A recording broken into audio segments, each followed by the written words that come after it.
सामावून घेण्याबाबत शासन कोणताही विचार करत नाही। आवाज दो। आजच्या या बेभूत संपाच्या सभेला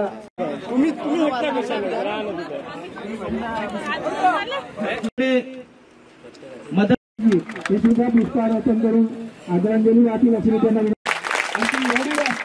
असताना आणि इतके वर्षापासून तुम्ही काम करत असताना जर आज 7-8-10 वर्ष झाली कंत्राटी पद्धत आणली कोणी आणली 2014 मध्ये आली, लक्षात ठेवा। हे आम्ही नाही आणली, आम्ही परमनंट करत होतो, आम्ही कंत्राटीला परमनंट करत होतो आणि हे भाजपवाले हे परमनंटला कंत्राटी करत आहेत। हा उलटा काम केलेला आहे, तुम्ही समजूनच घेत नाही आहे। आणि आम्ही दिलेल्या नोकऱ्या परमनंट झालेला माणूस त्याचा पोरगा भाजपले मत देत आहे। हाताले नाही काम मन रे राम राम मोबाईल असं सुरू आहे ना, हे आपण कधी सुधारणार? अरे बहुजनांना खड्ड्यात घालण्याचं पाप चाललंय, ओबीसी एससी एसटी ना गुलाम बनवण्याचं काम चाललंय देशामध्ये, पण आपण सुधरत नाही आहोत। आम्हाला देव भेटला मन रे, RSS वाला सांगतो मन रे राम राम म्हणा राम या शेकून घ्या मग नंतर, असंच चाललंय। तुम्ही सुधारलं पाहिजे, संधी आली आहे, या संधीचं जर सोनं केलं नाही तर ना संविधान राहील ना लोकशाही राहील ना तुम्ही राहणार। या देशातील 3% लोक या देशाचे मालक बनतात आणि तुम्ही गुलाम बनून राहिल्याशिवाय राहणार नाही, हे लिहून ठेवा। येणारा दिवस हा तुम्हाला भोगावा लागेल। म्हणून आपल्याला आता विनंती आहे की बाबा हे विषय मी मांडतो, मी अधिक बोलणार नाही, मी विषय मांडतोय कारण मला अनेक जण भेटून गेले। आता तुमचंही टायमिंग चुकलं ना थोडासा निवडणुकीच्या आचारसंहितेच्या तोंडावर, आता काय ते 2-4 दिवसांना आचारसंहिता लागेल, आपापल्या कामात नेते लागून जातील, तुमच्याकडे लक्ष द्यायला कोण येईल? मला नाही वाटत तुमच्याकडे लक्ष द्यायला येईल, पण यांचा पिछा सोडू नका। निवडणूक प्रक्रिया 45 दिवसाची, 45 दिवस संपले की 46व्या दिवशी मात्र या सरकारचे कपडे उतरवण्याचं काम तुम्हाला करावं लागेल, तरच तुमचा आंदोलन आणि त्यासाठी मी तुमच्या पाठीमागे खंबीरपणे उभा आहे। 10 जूनला अधिवेशन आहे, तोपर्यंत निवडणूक प्रक्रिया पार होईल। 10 जूनला पहिलाच प्रश्न तुमच्या कंत्राटी कामगाराचा असेल, हा लिहून ठेवा आणि मी मांडेल। सरकारला सांगितलं कोणत्याही परिस्थितीत करा। मी गेल्या सर्व विभागात सर्व त्यांच्या प्रमुखांना, कारण DCM CM ला मी बोलेल, पत्रही लिहिणार, कारण आज माझ्या हातात नाही, पण उद्याचा दिवस आमच्या हातात आला तर मात्र तुम्हाला तुमची मागणी पूर्ण केल्याशिवाय हे लिहून ठेवा आणि लिहून द्यायला तयार आहे। कारण इतकं रिस्की काम आहे तुमचं, की करंटशी काम आहे ना, लागला की गेला ना, नाही तर हात पाय तरी जातील, परमनंट अपंगत्व होईल। हे सगळं रिस्की काम आहे, इतरांचं काम रिस्की नाही आहे। MSME मध्ये काम करण्याचं काम रिस्की। आमच्या महेंद्राने आता सांगितलं त्याप्रमाणे खरं तर संकटाच्या काळामध्ये तो डिपार्टमेंट माझ्याकडे होता।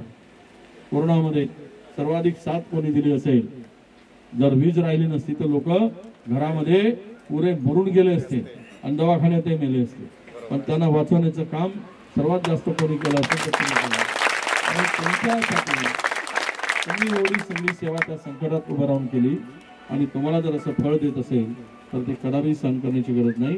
शिवानी ताईने म्हटल्याप्रमाणे आवश्यकता पडली तर तुम्हीच नाही तर तुमचे सगळे कुटुंब एकदा येऊन रस्त्यावर उतरावं लागेल। म्हणजे काय करायचं, जगणे कठीण झाले, आता मरण स्वस्त झालं असेल तर जगण्याला अर्थ काय राहिलाय?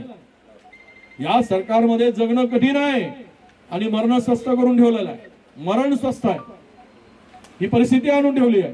त्यामुळे तुम्हाला तुमच्या कुटुंबासह रस्त्यावर येण्याची आवश्यकता पडली तरी ते येण्याची तयारी ठेवा। आम्ही कधीही कंत्राटीच्या पागे नव्हतो, राहणार नाही, आमची भूमिका नाही। काँग्रेस पक्षाची भूमिका ही नेहमी ही परमनंट साठी राहिली। ज्या नोकऱ्या दिल्यात, लाखो नोकऱ्या जे उभं केलंय ते परमनंट स्ट्रक्चर केलंय, टेम्पररी नाही। जे काही नोकऱ्या दिल्या त्या परमनंट दिल्या, लाखो लोकांना रोजगार मिळाला, तो परमनंट मिळाला।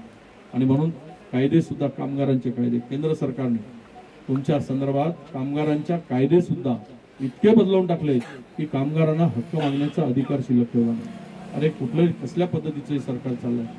आता 1 तास जर बोललो तरी तुम्हाला कमी पडेल, इतकं वाईट काम या देशामध्ये सुरू झालं, इतकं वाईट काम।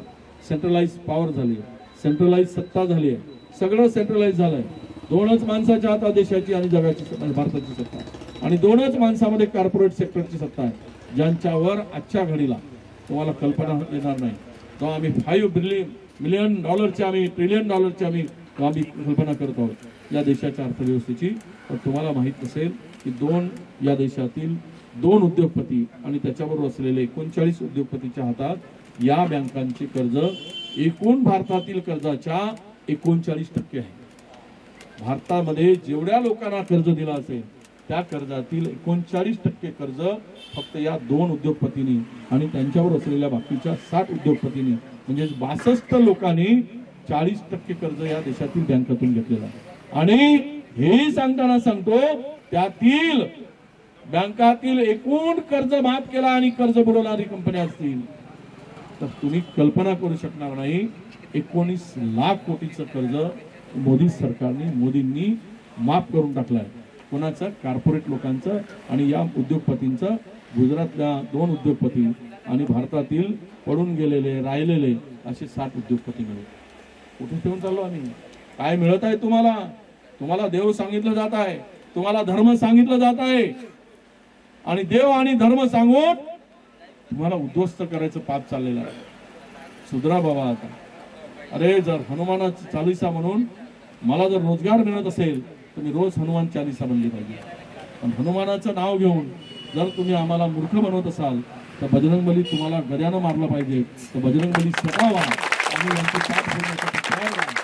तुम्हाला व्हावं लागेल. बजरंगबली कुठे आहे तर तुमच्या रूपातून बजरंगबली दिसला पाहिजे आणि गदा तुमच्या हातात आला पाहिजे. जो फसवाल त्याची पाठ फोडल्याशिवाय आम्ही राहणार नाही. ही भूमिका बजरंगबली म्हणून करावं लागेल तर बजरंगबली तुम्हाला पावल, नाही तर तुम्ही गेल्याशिवाय राहणार नाही. एवढंच सांगतो आणि तुमचा पाठिंबा देतो. सोबत आहे, लढत राहू असा विश्वास देतो आणि माझ्या शब्दाला विराम देतो. धन्यवाद.